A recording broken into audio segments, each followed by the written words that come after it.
Shalom, royal daughter of Yah. That is shalom, which is much better than hey girl, hey. But shalom and hey girl, hey. Welcome to or welcome back to my channel, Alicia by Faith. I'm Alicia Victoria. Let's get started. In today's video, I'm going to be sharing about tests, specific, various, unique kinds of tests that we as royal daughters of Yah will face in our journeys and throughout our journeys to the YAH Ordained Marriage Promise and even beyond. These tests are very important, and they're important to recognize within our walks, not only in regards to this very special promise, but as believers and daughters of Yah, for the tests that we face are not uncommon, but they are common to all believers around the world. So these are 10 tests that you want to note, recognize, and see maybe that you've already been experiencing in your journey and walk to the YAH Ordained Marriage Promise. Test number 1, test of faith. Yah allows tests of faith. He allows us tests of faith to see who we will trust, who we're going to give our faith to, if we're going to be ready to obey him, whether we think we are or before we feel we are ready, if we're going to step out on Yah alone in faith, and even if we're going to put our faith with works, for we know faith without works is dead, if we're going to put our faith with works in trust and partnering with him. And some examples from the Bible where you can see tests of faith include Gideon. When Yah came to him, his angel came to him and, called him out of his father's house to lead the children of Israel in war. And even when he didn't feel ready, he didn't feel equipped or accomplished to do so. We can see this in the story of Queen Esther, where she was stepping out in faith beyond her status, beyond her influence, and putting everything on the line, in a sense, to believe that Yah would save her and her people. And in the very famous line from the book of Esther, should she perish, then she would perish. Then, for the last example, Rebecca of the Old Testament, her stepping out in faith to go with Abraham's servant Eliezer to a husband she didn't know, to a land and people she didn't know, to a life she didn't know, believing by faith that Yah was with her and he had good plans for her. So these are tests of faith, and they're the types of tests that we will encounter in our own YAH Ordained Marriage Promise journey. Will we do faith with works? Who will we trust? Can we step out in faith with Yah into the unknown and the new? Is our faith and reliance and trust in Yah alone, or is it in the world? Is it in people? Is it in ourselves? Can we trust and have faith in Yah when put to the test, when everything seems bleak, hopeless, or of great risk, like Queen Esther, like Rebecca, like Gideon? So the test of faith is the very first test, and it is a test that we will have throughout this journey. Now, please excuse the background noise as the mic is picking it up. But in continuing forward, the second types of tests to look for and recognize and that you will encounter in this YAH Ordained Marriage Promise journey and beyond is the test of the heart and character. And that's specifically your heart and character. So the test specifically of the heart and character. And this includes, how will your heart be when tested in regards to forgiveness? Forgiveness of yourself, forgiveness of things in the past, forgiveness of your prodigal spouse, forgiveness of others around you in situations. How will you be in terms of heart and character when it comes to healing from heartbreak, heartache, and the sadness of what may have occurred between you and your prodigal spouse, healing from your past, healing from things in the present? How will you be when it comes to the test of your heart and character, and not only towards yourself and others, but foremost and most importantly towards Yah? How will you be in heart and character? And again, let's look at some scriptural examples. You have King David. Before he was king, when King Saul was pursuing his life and hunting him down or trying to, or truly, coming after David, and it was a very hard period for him.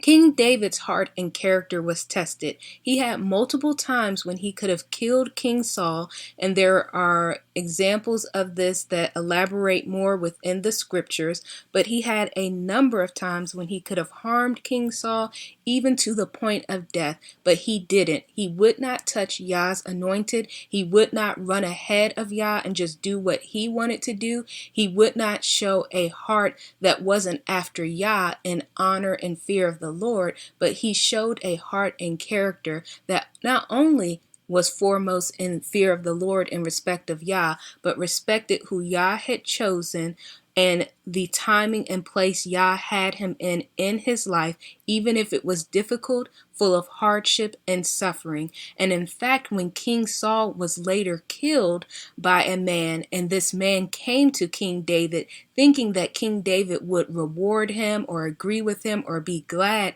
that he had killed his quote enemy, no. King David spoke about this man's wrong and that it was wicked what he had done, killing the king, Yah's anointed, and he put that man to death.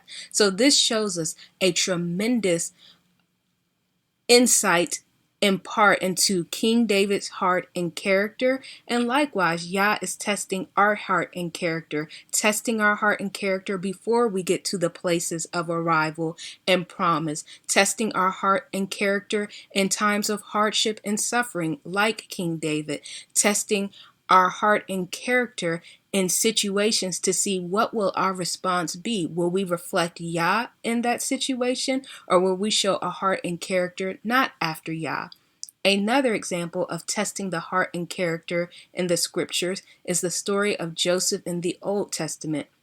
And there's a scripture in the word that speaks of that Yah himself tested Joseph's character throughout the years. So specifically, he tested. It was Yah who was testing Joseph's character through the years, through the various circumstances, through his divine acts, and through the situations that Joseph encountered. And some of these were, situations that were very much a testing of his heart and character. For example, with Potiphar's household, with Potiphar's wife, with her with her false accusations against Joseph and his character, slandering him before a public and leading to him being in false imprisonment. Yah tested his heart and character not only through that situation, but what his response would be afterwards when it seemed like the hand of Yah was against him, that even when he stood for right and righteousness, he endured and received suffering, and that he received evil for his good. So, what would be his heart and character through that test? And again, likewise for ourselves, our heart and character are being tested both internally, as I spoke of earlier, forgiveness, healing, growth, maturing, purging out the old and the things not of Yah, or as the word talks about, purging out the leaven and the impure and the works of the flesh, and externally through our circumstances, as you can see with King David and Joseph. Continuing, the third test that will be commonly encountered by royal daughters of Yah on this unique marriage promise journey for this special type of kingdom marriage is the test of separation and isolation. And very obviously starting with divine separation, but even further separation as Yah moves us into being more set apart and likened and transformed into his image. And that can require isolation. That can require hidden years. That can require developing us in his secret places. So not only divine separation, but tests of separation for holiness, for righteousness, for us to spend time with him, to learn his voice. And within our test of separation, especially becoming set apart from the world, that can naturally mean test of separations from the things we once knew, the people and places we once knew, or even used to like or associate with. For when we move into holiness, we start moving away from that which is unholy. When we move into the uncommon, we start moving away from that which is common. And so that can look like test of separation from our friends in taste and the things we do and our beliefs as Yah is renewing and transforming our minds and ourselves. So the test of separation will occur and happen within our YAH Ordained Marriage Promise journey. Number 4, the test, and this is a big one, y'all. Brace yourselves. The test of sacrifice. Think of the story of Father Abraham, the Hebrew patriarch, and Isaac. The test of sacrifice. Once he had received the promise, once he was living out the promise, Yah came to him, basically testing him to see if he could fully let go. Who was his faith in? Testing Father Abraham's heart and character and bringing him to the place to the test of sacrifice, literally. Could he fully let go of what was so important, what he had waited and travailed for so long? And we will also face that test. Test of sacrifices, and there might be smaller sacrifices, and there might be bigger sacrifices. Yah might even test us in the area of sacrifice for anything that might be an idol in our lives or that we are idolizing. For example, we could be idolizing the promise. We could be idolizing our prodigal spouse. We could be idolizing a future and life we picture with them. And Yah may come and challenge us in the test of sacrifice of can we fully let go? It can even look like the test of sacrifice and can we fully let go regarding the past? Can we fully let go of everything that happened, all the wrongs, all the indignities, all the hurt, heartache, heartbreak, sorrow, and pain, all the betrayal? Can we fully let go and lay that on the altar of sacrifice? I hope your answer will be like Father Abraham with Isaac. It's not easy. Clearly, him sacrificing his only son of long-awaited promise wasn't easy. But do we have the faith to trust in Yah, to fully let go, and when it comes for those tests of sacrifice, to be obedient to him, even for the very thing that we may be waiting for? Number 5, the test of obedience. Now, Messiah is a great example of this. Will we be obedient to Yah? And to what point will we be obedient to Yah? And here's 2 scriptures regarding Messiah's obedience. Philippians 2 verse 8, and it is written, "And being found in the fashion of a man, he humbled himself and became obedient unto death, even the death of the cross." Hebrews 5 verse 8, it is written, "Although he was a son, he learned obedience through what he suffered." So we can see with our greatest example on earth and our great example Messiah that it is not about our will being done, but it is about Yah's will being done. Not my will, but your will be done. Can you be obedient when Yah brings you various tests of obediences? And that obedience correction may look different in each season. It may look different as we grow. It may look different as we mature and Yah says, okay, you've been obedient here. Now I want greater obedience in this area. To what point of obedience can we be unto Yah? And can we say, not our will, but his will be done? And that reminds me of a book which I recommend. It's linked in my Amazon storefront, which is linked in my description box, but it's called Hind's Feet on High Places. And it basically is about the journey of a young woman who is following her shepherd throughout place to place, and she goes through test to test to finally get to the high places that the shepherd is calling her.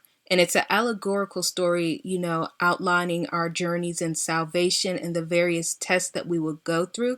But one of the tests that is really emphasized within that narrative and story is the test of obedience and the test of sacrifice and separation and test of faith. And many of the tests that I'm going to talk about today's video. So I highly encourage it. It's not a long read. Hind's Feet on High Places by Hannah Hubbard. Continuing forward, number 6, the test of the flesh. Now, this can be the testing of the flesh physically, like through fasting, which is a testing in and of itself. But it's also the testing of the flesh where we walk and produce the fruits of the Spirit. We're growing in the character of YAH. We're growing in the things of YAH. And we are putting away the lust of the flesh or the pride of life. And there's a scripture that speaks to this. 1 John chapter 2, verse 16, where it is written, This is all there is in the world. This is all there is in the world, wanting to please our sinful selves, wanting the sinful things we see, and being too proud of what we have. But none of these come from the Father. They come from the world. And you may have heard it more commonly put, the lust of the eyes, the lust of the flesh, the pride of life. So the testing of our flesh, putting our flesh to death, crucifying our flesh, coming into consecration and sanctification and purification through YAH in greater levels, and letting the Master do his work to purge and refine us. Another scripture that comes to mind is 1 Corinthians chapter 13, verse 11, where it is written, When I was a child, I talked like a child, I thought like a child, I reasoned like a child. When I became a man, I put the ways of childhood behind me. So the tests of the flesh are about crucifying the flesh, both physically, be it through fasting, and spiritually, learning self-control and the fruits of the Spirit regarding the flesh, restraining and bringing the flesh under self-control, and putting away childish things so the fruits of the Spirit and the righteousness of YAH can shine forward. And so, number 6, test of the flesh. The next test, number 7, are the tests of suffering. And a number of the individuals I have given as scriptural examples in this video, you can see that they went through tests of suffering very commonly. Joseph, King David, Messiah, Gideon, a number of them. But the very famous example, which of course is Messiah first and foremost, but very famously is Job. In the book of Job, where he is literally put through the test of suffering. His life is hit with suffering. And you may relate, especially when you went into divine separation, when you started going on this journey to marriage promise, when you started going through the wildernesses and dry seasons and hidden places and changing times, you may have also encountered sufferings. But it is the test of suffering that YAH will allow us to purposefully go through. He will allow us, like Job, like King David, like Joseph, like Messiah, to go through to produce his good works and to his glory. If you look at Genesis chapter 50, verse 20, I feel Joseph sums it up very well. But the test of suffering is what we will encounter in and throughout this journey. It is what it is. It's a real journey for real ones. But all praises through him, we have the victory even in these sufferings. Number 8, the test of love. And I reference you to the love chapter of the Bible, as they call it, 1 Corinthians 13. YAH is refining, purifying, transforming, and conforming our love and our ideas and views of love into what He actually says love is and what love should be. Many of us, we came and had an approach towards love that reflected the childish things, that reflected the works of the flesh or the things of the world, or a secular romantic type of love. But YAH wants to take us to a higher place, mature us, and grow us into what unconditional love looks like, what covenant love looks like, what a love that is patient, persevering, having faith, never giving up, always hoping type of love is. And so this love never fails. This love is resilient. It can withstand the storms, the trials, and the fires, and it can be patient to wait for the promise. It can be patient to wait on YAH, and it doesn't shrink and shrivel and become bitter and full of resentment and hate, but it expands, becomes fruitful, and deepens, and is ready for when the time YAH wants to release it for the fullness of the promise, not only before, but during. So I hope that makes sense, but we go through the test of love, the test regarding our love, and maturing and growing into that covenant, unconditional love that reflects YAH Himself. Number 9, we go through tests regarding and related to spiritual warfare. And I'll start out with Bible regarding this one. Judges chapter 3, verses 2, where it's talking about YAH and the children of Israel. It is written, He did this to teach warfare to generations of Israelites who had no experience in battle. So YAH purposefully left nations to war against them, to fight against them, so He could teach warfare and train the hands of the children of Israel to war, because they did not have previous experience in battle and they did not have experience in warfare. So YAH used this to teach them, and He uses warfare and being in the Lord's army and spiritual battles to teach us as well, so we can stand and stand firm, not only before the promise, but as true high-yield women of YAH. See the description box if you don't know what and who see the description box if you don't know who and what a high-yield woman is, but so we can stand as royal high-yield women of YAH, strong, effective in spiritual warfare, prayer, and victorious in battle. And number 10, the last one, YAH gives us tests of endurance. Tests of endurance. And this is related to basically all 1 through 9 previous tests that I have talked about. But the test of endurance allows us to be resilient, more than overcomers, conquerors, more than conquerors, to be able to stand firm, resist the enemy, and withstand. When we go through the test of endurance, we can stand strong. We can have our faith muscle exercised. We can weather the storms. We can be able to resist the enemy so that he will have to flee. We will be able to be overcomers, more than conquerors, and women that can actually steward and handle the promises well that YAH has for us. And in closing, I have a bonus, and it comes from the book of Matthew chapter 25. It is the number 1 and 2 parables, the parable of the 10 virgins and the parable of the bags of gold. We experience the test of readiness, and this is a very important test. And I want you, and doing homework for yourself and testing yourself, to learn more about the test of readiness that we will encounter on this journey, to read Matthew chapter 25, the parable of the 10 virgins, and the parable of the bags of gold. So that's it for today's video. Thank you for listening. Thank you for watching. And until next time, from glory to glory, grace to grace, strength to strength, Shalom.